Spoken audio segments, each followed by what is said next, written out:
Over the life of your sliding door, you may need to adjust the panels due to the foundation settling, or maybe your locking mechanism is no longer latching.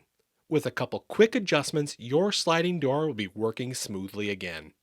Before you begin, open the door so that you have about a 2-inch gap between the door panel and the jamb. If this gap is uneven, you'll need to adjust the panel using the rollers located on the interior bottom portion of the panel.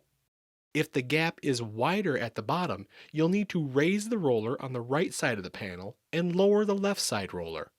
If the gap is wider at the top, you'll need to raise the left roller and lower the right roller.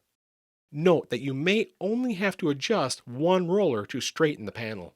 Once you've determined which roller you need to adjust, begin by unscrewing the adjustment hole cover. Once this is removed, you'll be able to access the panel roller. To lower the panel, turn the roller counterclockwise. To raise the panel, turn the roller clockwise.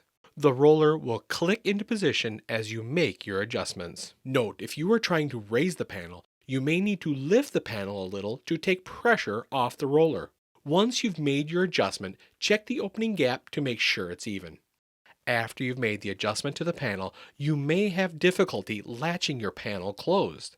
A simple adjustment to the single point latch will correct this. With the panel in the open position and the latch in the locked position, turn the screw just above the latch to adjust the position of the latch and return latching efficiency to your door.